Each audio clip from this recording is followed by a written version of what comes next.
You forgot the first rule of remakes, Jill. Don't fuck with the original.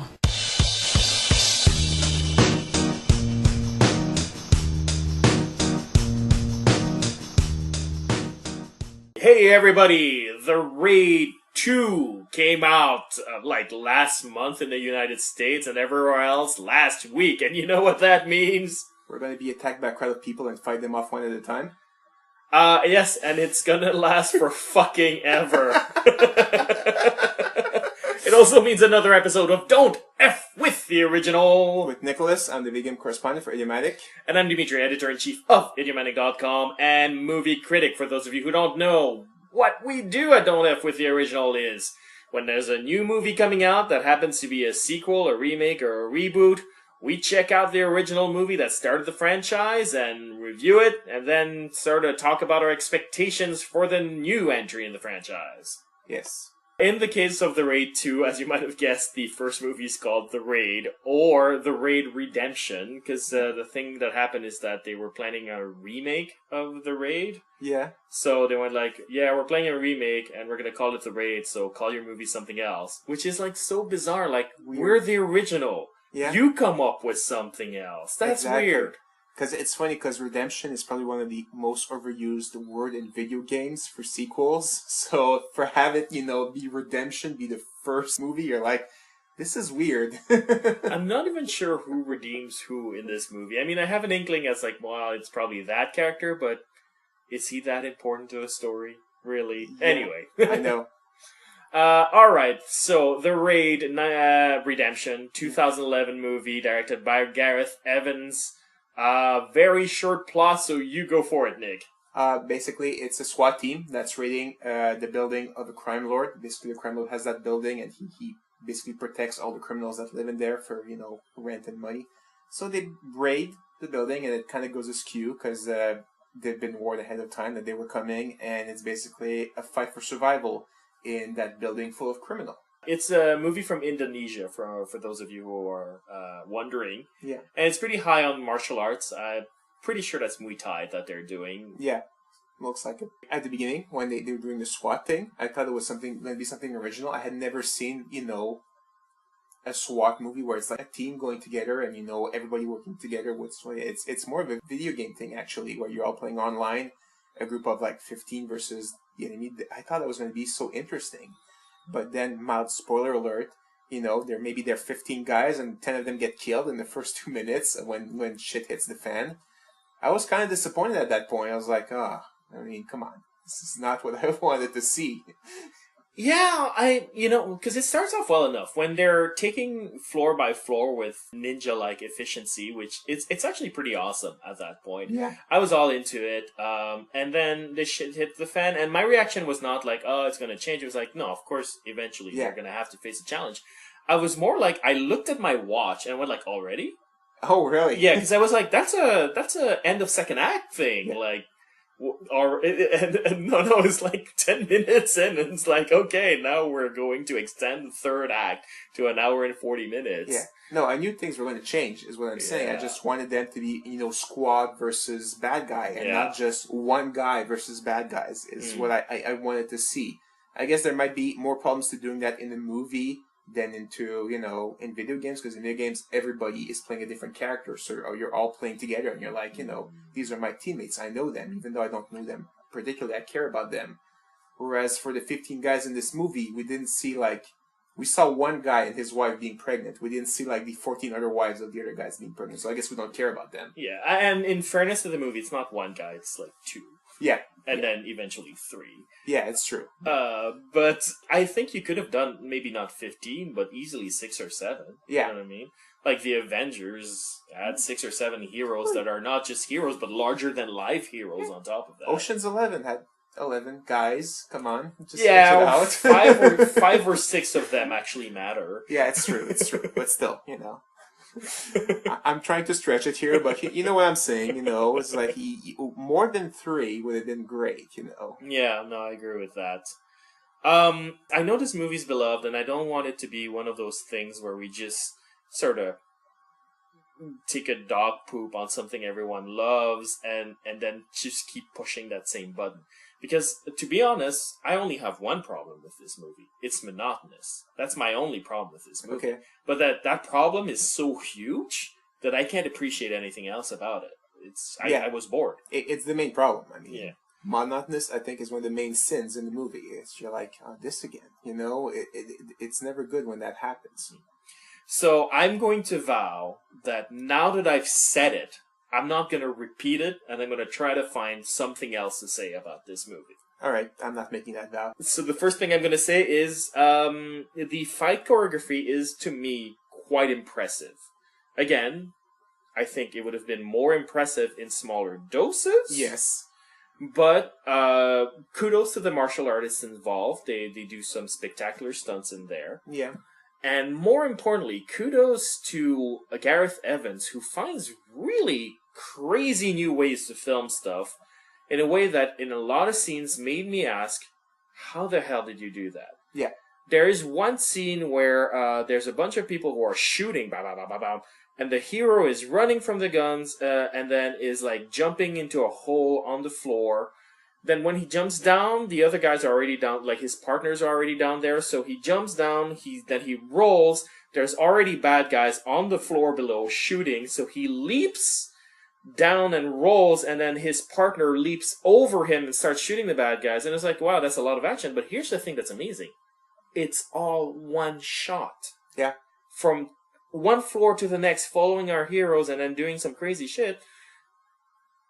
I can't begin to understand where the cameraman was and what he did and how they rigged him up so that he could go through 2 floors.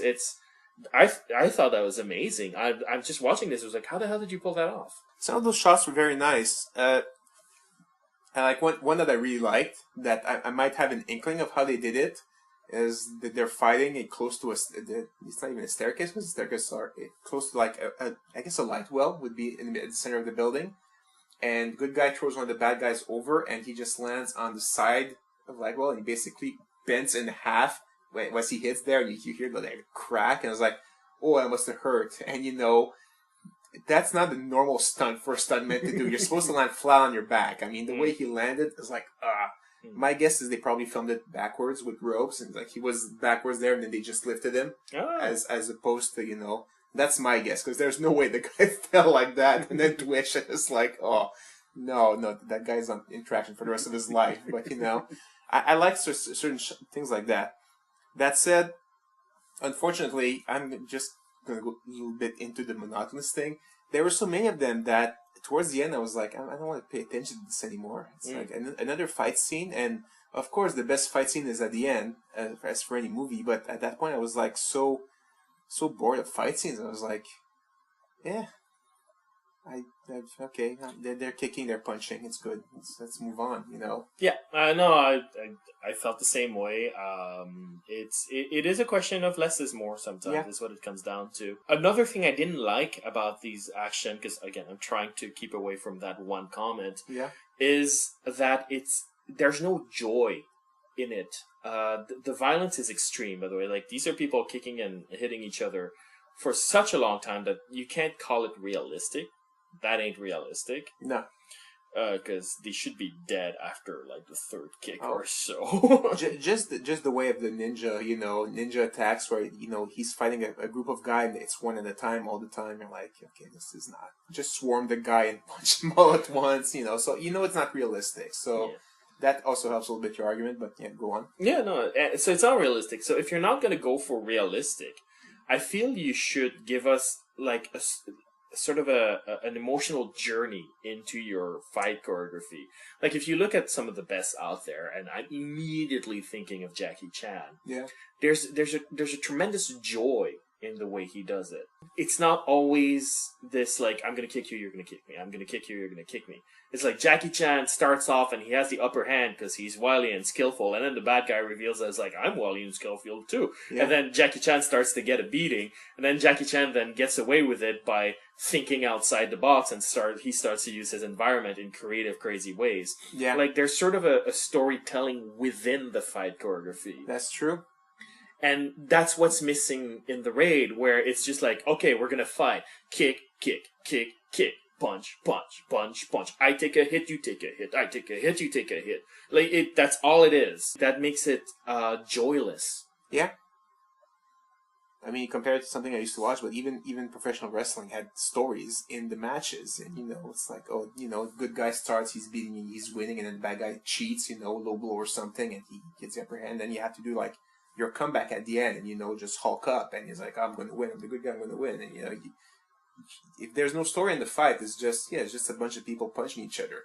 It's might as well just I know I used the video game analogy in a good way earlier, but it might as well just be a video game where you're just mashing buttons, and there's no strategy, no nothing. You're just pressing A as fast as you can, just in a way, hoping you win. Yeah, that's pretty much what I felt was happening. Maybe taking Jackie Chan is unfair because he's sort of a master at this stuff. Yeah. So I'm gonna take Sylvester Stallone's Rocky movies, and this Sylvester Stallone, he's an amateur boxer, and I don't want to take credit away from him for that. Yeah. But he's nobody compared to these stunt artists in The Raid. They're so much more talented than he is. The stunts they perform are mesmerizing compared to what does. And yet I'm more involved in the 20-minute boxing match that ends every Rocky movie than I am in this. Because again, there's a narrative in how the fight progresses. It's not just like, look at this cool shit I can do. It's true. When you compare the boxing fights, there's no action in the boxing fight. It's about the story. It's not about the fight. It's really about, how is Rocky doing? How is he going to get out of it? You don't believe for a second it's a real boxing fight, that a boxing match would actually happen that way. It's just, it tells the story. This is a movie that felt oppressive to me. It depressed me because of that lack of joy, that lack of interest in characters, in human life in general, because these people are so expendable. And even the craft of survival, it's just about violence. Yeah. And even, it's violence just for the sake of, we need to kick all the bad guys' asses. I mean, at one point, our main hero, Rama, he's trying to help one of his friends who's injured. So they go to an apartment of a guy that's actually a good guy. And they're hiding from the bad guys, just for Rama to go out of the corridor and kick the ass of those bad guys 5 minutes later. Yeah. Why did you even have to do the whole, hiding in the scene? It's such ridiculous. It's just, it was just to make it a little cool scene. But, later on he's just outside in the corridor kicking their asses. It's like, that made the whole 20 minutes beforehand completely irrelevant. Thank you. And the amount of people who die in that thing. The amount, it's just they're just throwing corpses at each other. Because, it's not just kicking and punching, because I think I might have liked this movie more if it was just kicking and punching. There's a lot of stabbing. There's a lot of machine guns as well. Yeah. So it's also auditively assaulting for me, but... Yeah, it was loud. The sound mixing is a bit off for my taste, but whatever. Yeah. And it reminded me of the remake of Judge Dredd, that came out the same year, which is also a raid within one megaplex building, and it's just, that's what it is. But and it's also a lot of shooting because it's Judge Dredd. It's Judge Dredd. That's what he does. Yeah, exactly.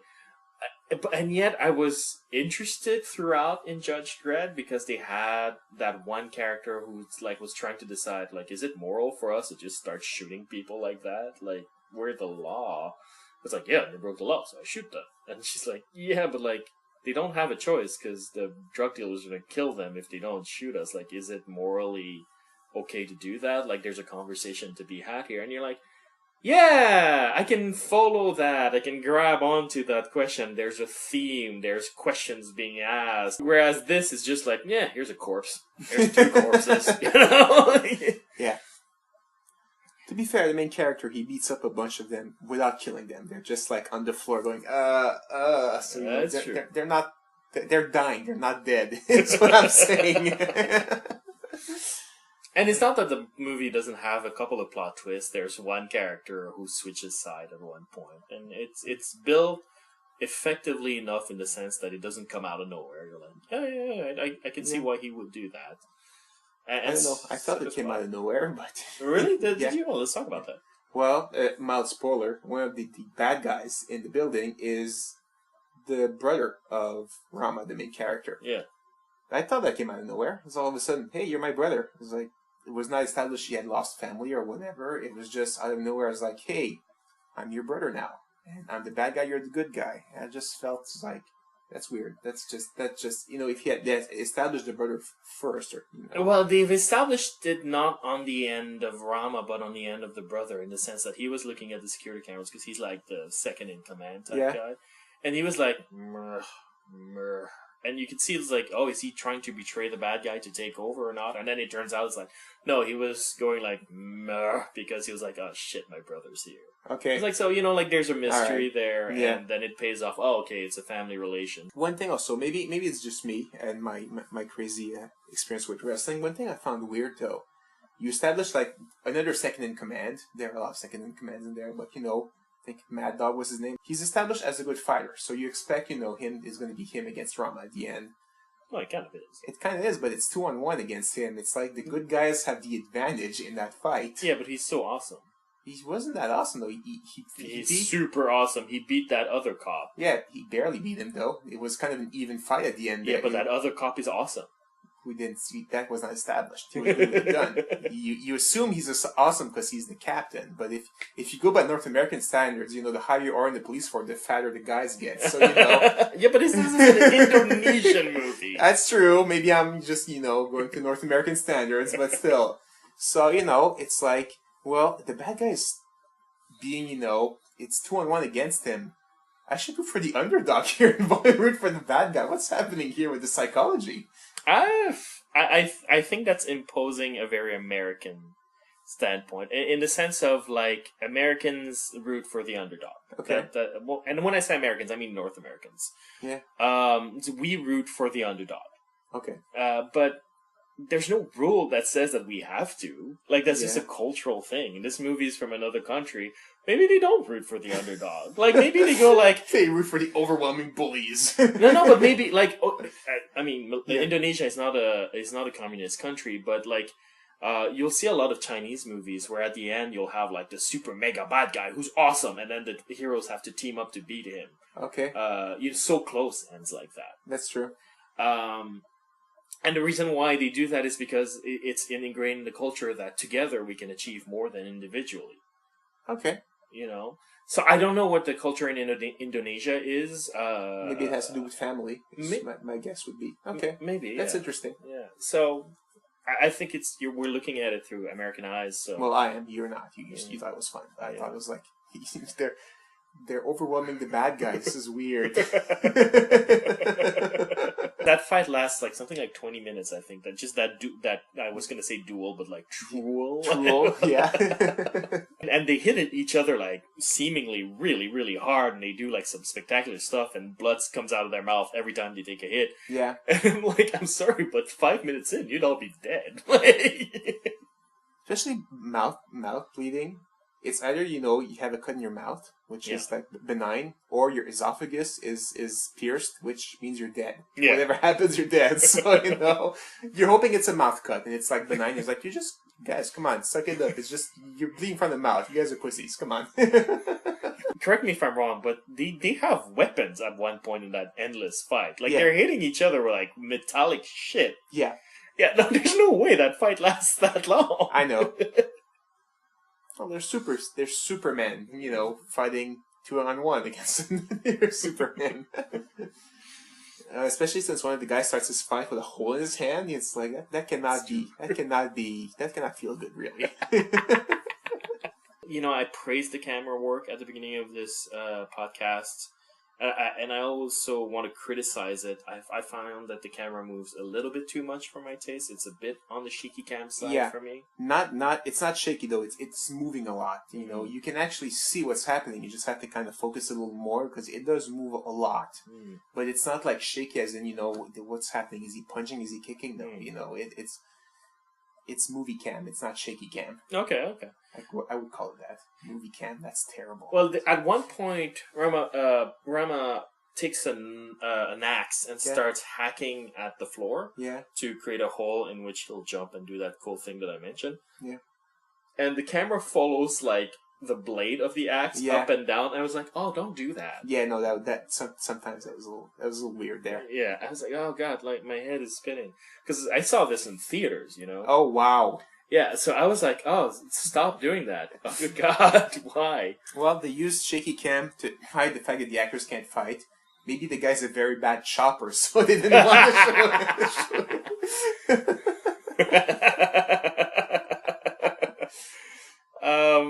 I think the movie's about movement. I think Gareth Evans made a movie that was all about kinetic action and movement, and I think that's why he chose that camera style. And at least thematically, it would make sense if that's the case. It's just I don't find that's an interesting theme. Okay. It's like, yeah, okay, you do shit. Yay. Nice. Obviously, neither of us really liked the movie, but like, how low do you grade it? You know. I dubbed it the Indonesian sucker punch. No, okay. At least it was based on reality, so there was that. You know, it's coherent. Sucker punch is not. You're right. You know, at least what I'm saying is, for example, when you get shot. For most of the movie, okay, not the final scene, but for most of the movie, you get shot, you know, okay, you're dead, because, you know, you've been shot. As in Sucker Punch, you get shot by a Nazi robot. You don't know what happens, you know, it's the girl's imagination, so whatever. In this one, you know, I knew there was consequences to the stuff that was happening, so it wasn't as bad, but again, it was just, you know, fight scene, a little bit of fight scene, then a little bit of something, and then fight scene. I was like, I was bored of the fighting. It's just, when your movie is based on that, at a certain point, you're like, okay, that's too much. So yeah, I don't rate it that high, honestly. Like, okay, again, maybe showing my age again, but The Matrix was perfectly, you know, the first one, not the other ones. The first Matrix was a great example of, you know, sure, there were fight scenes and there were action scenes, but there was a reason for that, you know, like the first fight scene in Morpheus versus Neo, you know, okay, they were just fighting each other for no reason, but you think that, but no, he was explaining the rules of the Matrix and what happens. And in so doing, explaining the rules to the audience. Exactly, and towards the end there, you're like, Neo is like, you know, he's bleeding even though he's on the Matrix, and said, I thought you said that wasn't real. I was like, oh no, you can still die in the Matrix, you know, giving us, you know, a sense of, yeah, there's still real danger even though it's not real. So... And then he's fighting, then they go in the Matrix, they fight the agents because they're the bad guys. You know, they were explained, they had a reason to be there. So when you had the action, you felt there was a reason for the fighting. And that's what made it really enjoyable. And, you know, it's Keanu Reeves. His choreography was nowhere as good as the actors in this movie. Yeah. But I still enjoy the fight scenes in the Matrix more than I enjoy the fight scenes in this movie because I care about what was happening in the Matrix. Where in this one, it was like, okay, you're going to fight these 5 more guys, and next what's going to happen, you're going to fight 5 more guys again. You know, I don't care anymore. I agree 100% with you, but here's the thing. The critical community does not. They thought this movie was the shits. Yeah.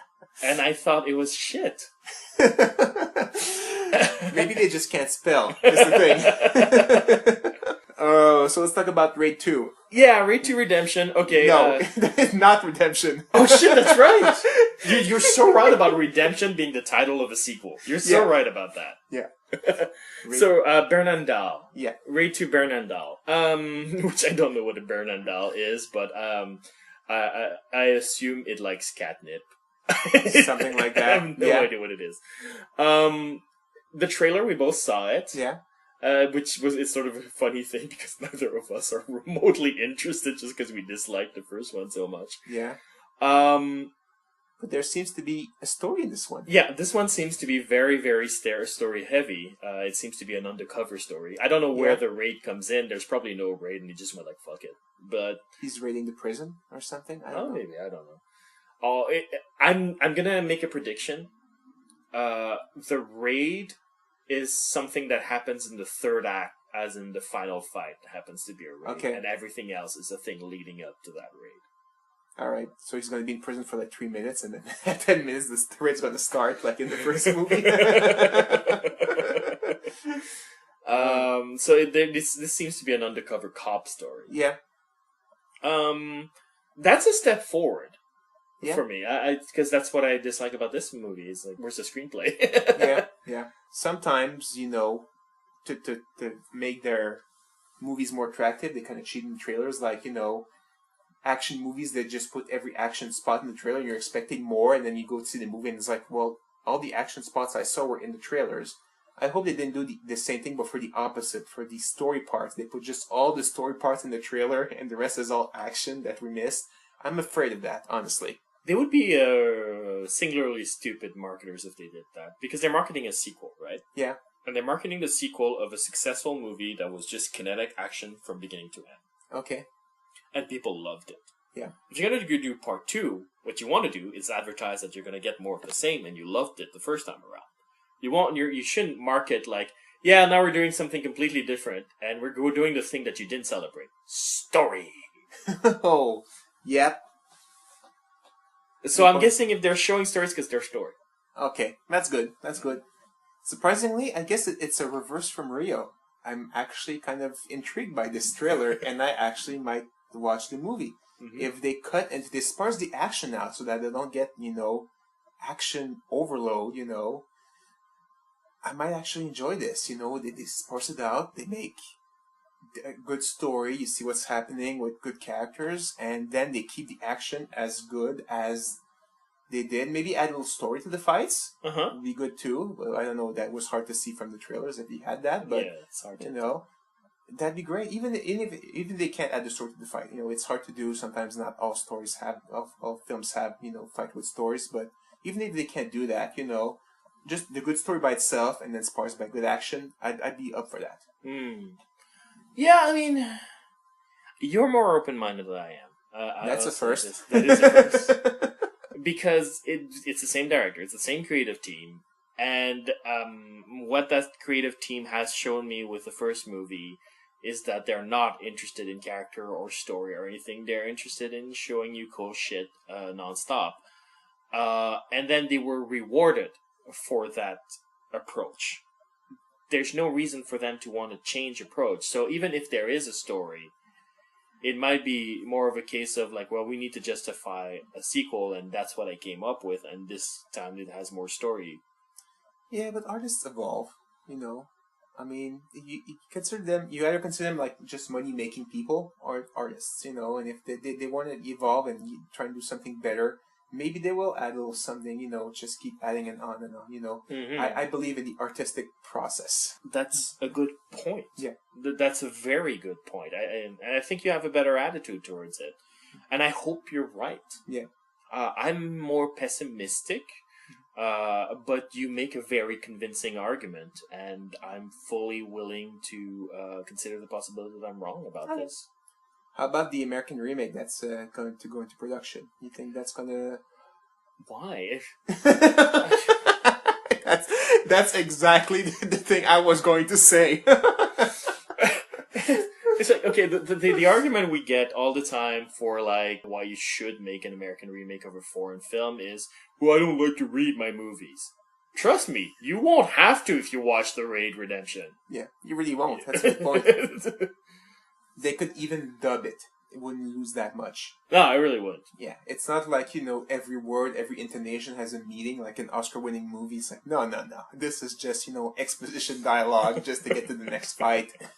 Dub it. That's all you need to do. It's like, where are you going to find this talented a bunch of stunt artists who are willing to risk their lives like this in America? They have unions, and they have concerns about welfare that they might not have in Indonesia, to be perfectly blunt. Yeah. The same way that Jackie Chan's movies in the United States are always considerably less interesting than his movies he makes in China. Especially his early movies where he was not that well known and he was doing even crazier things to get recognized. Yeah, that's true. That's very true. And there's a reason for that. It's because over in the East, they just don't give a shit. That's cold. Whereas, here, they insure their actors for this $1 million, and for that they have to make sure that they don't put them in this and that danger and whatnot. So a movie like The Raid, where it's all stunt, go watch the stunt where the guy's stupid enough to do the crazy thing. Yeah. Especially since we know he survived, so you don't even have to feel guilty about it. That's true. Because they're going to get to do less stunts, but they might inject a little more story, though. So... That is true. That's a possibility. That is true. Oh, man. We can't... That has to suck when you have to add story because you can't do all the stunts you want.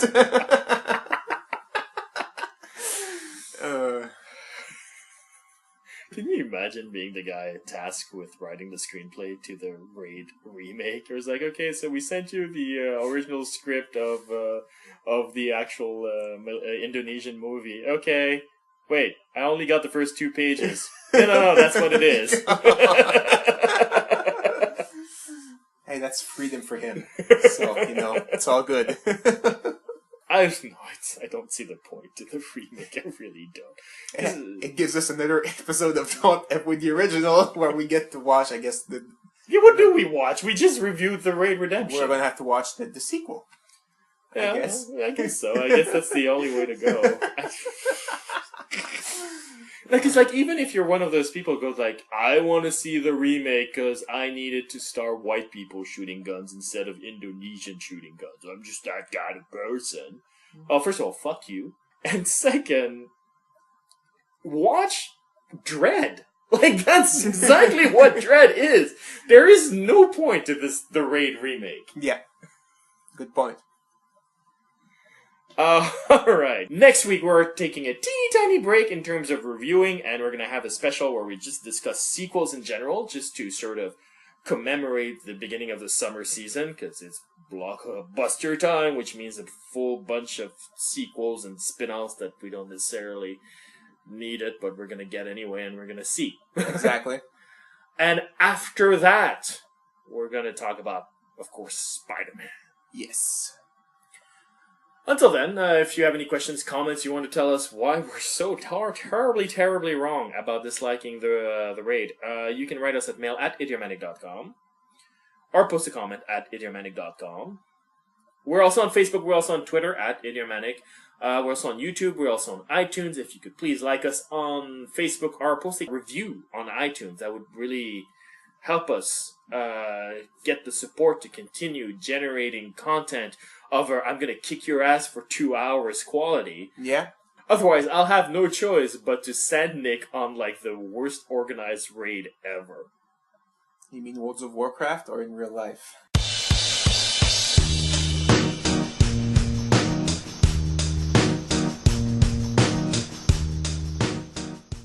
We're the original. Yeah. You come up with something else. That's weird.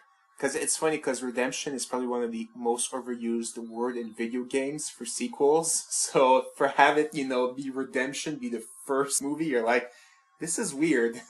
I'm not even sure who redeems who in this movie. I mean, I have an inkling as like, well, it's probably that character, but is he that important to the story? Really? Yeah, anyway. I know. Alright, so The Raid Redemption, 2011 movie, directed by Gareth Evans.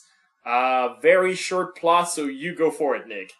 Basically, it's a SWAT team that's raiding the building of a crime lord. Basically, the crime lord has that building, and he basically protects all the criminals that live in there for, rent and money.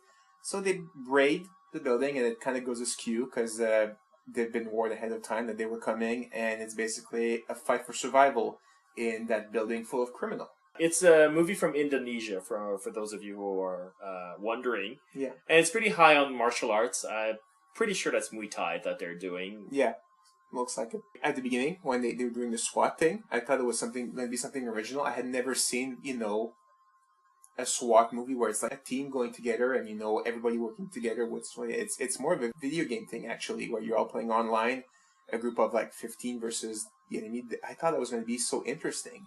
But then, mild spoiler alert, there are 15 guys and 10 of them get killed in the first 2 minutes when shit hits the fan. I was kind of disappointed at that point. I was like, come on. This is not what I wanted to see. Yeah, because it starts off well enough. When they're taking floor by floor with ninja-like efficiency, which it's actually pretty awesome at that point. Yeah. I was all into it. And then the shit hit the fan, and my reaction... You forgot the first rule of remakes, Jill. Don't fuck with the original.